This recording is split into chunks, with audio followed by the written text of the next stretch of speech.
Hey, so I have a little bit of a confession to make. I'm a big Orwell guy. Not that like as in I'm a giant-sized version of George Orwell.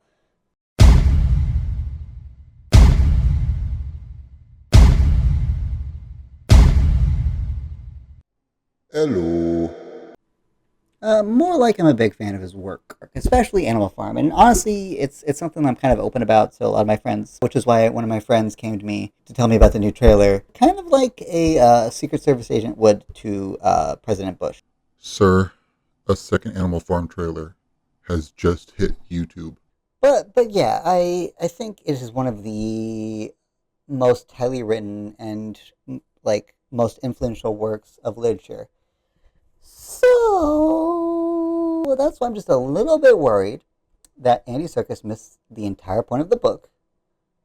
Look, I'm going to go into a lot about this and rant. I can't help it. But if you want like a quick review of what I like, my overall opinion of the trailer, this is pretty much it. Alan, we are so fucked. Okay, now on to the longer review. And if you hear any noises, don't mind them. That's just George Orwell rolling in his grave. Yeah, he does it a lot, especially recently. But now that you're still here, let me both talk about why I love the book so much and why the trailer rubs me the wrong way. Kind of like that one weird uncle in Thanksgiving. Come over here, kiddo. So yeah, let me rant and talk for a while. And no, you can't leave anymore. Okay, so threats aside, I really do love this book.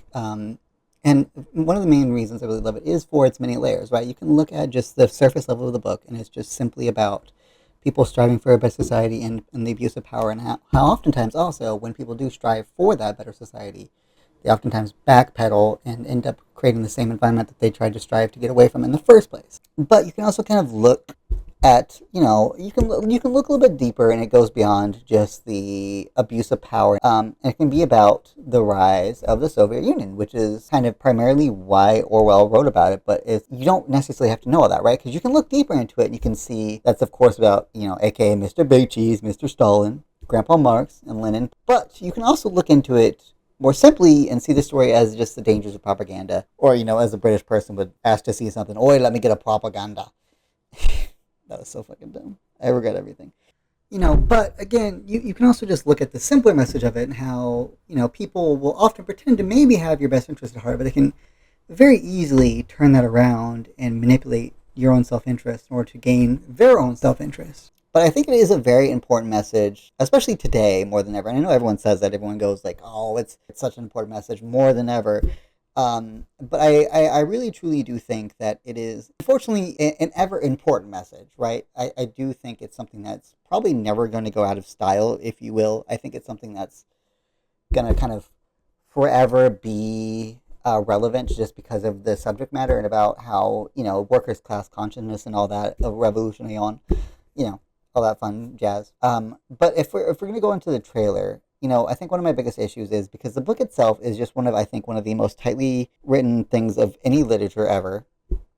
And I think just the tightly written nature of the book is one of those things where you either need to do it all or try to do something completely different. Because if you try to do a mix of both, you're going to end up muddying the waters and losing the point. And I think that's kind of where the trailer falls. At least, again, look, I'm talking about the trailer, right? So of course, I don't know 100%, right? This movie could come out and be great, right? But one of the things is it does seem that it's muddying the waters, right? And one of the biggest things for me that stood out to me is the fact that it has this secondary villain, right? And honestly, I think that's kind of what makes the book really great. It is a simple piece of shit little pig in a simple farm.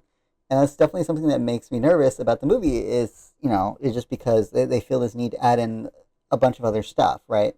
So that's definitely something that makes me nervous. But something I've also noticed, and something that absolutely could be considered a nitpick, if you will, but it's the fact that he wears clothes that it seems the fact that he wears clothes that seemingly very quickly within the movie, right? And so that may you may look into that and be like, hey, why do you give a fuck about this pig wearing clothes? It's like there's no way you give a shit about this pig wearing clothes, right? But I do. Trust me. Oh no, but I do. No, but because I think in the book it's a very pivotal moment and a final step in Napoleon becoming the very thing he fought against. Hence, it's why it's at the end of the book, and with the words, "The creatures outside look from pig to man, and from man to pig, and from pig to man again," but already it was impossible to say which was which. And I think that's one of my favorite, one of the most powerful lines within the book, along with, of course, all animals are equal, except for some animals are more equal than others. I don't know. It might sound crazy. I'm not crazy. I'm not.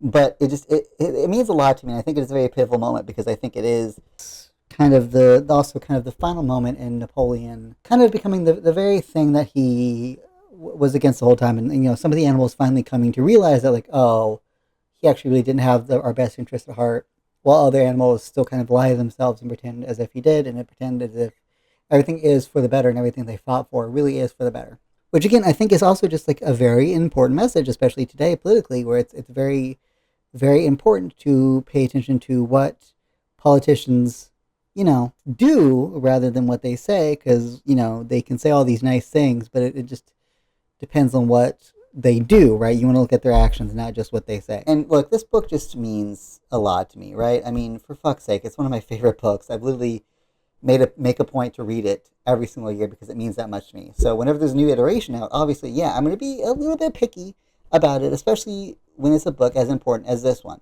Yeah, and I think it is a very important book, right? I think it's a very important one to keep telling the young generations.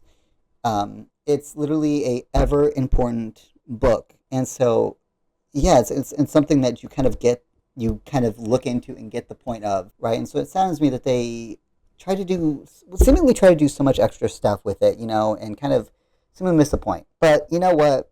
Who knows, man? Maybe it might come out, and it might be good, and I might just be prejudging the trailer, literally judging a book by its cover, if you will. And you know what? I think honestly, at the end of the day, I think if this movie gets at least one person to read the book that hasn't previously, I think that will honestly be a win. Because like I said, I can't keep saying enough. It is, I think, one of the most important books. And again, more so than ever, obviously, it's a cliche, but it's a cliche for a reason of like, it literally is ever important. It's something you need to learn, right? And it's a story of how revolutions can quickly turn into something that, you are fighting against the whole time, right? And how propaganda and everything like that can really, really affect people. And again, I would say now more than ever, not to get too political, but I would say now more than ever is a very, very important message. But you know what? I'll have to wait till the movie comes out, and hopefully, I could be absolutely wrong. So you never know. But thank you guys for watching, and happy Chinooka. And they wanted me to wish you happy Chinooka. I have no idea what Chinooka is, but happy Chinooka because they said so.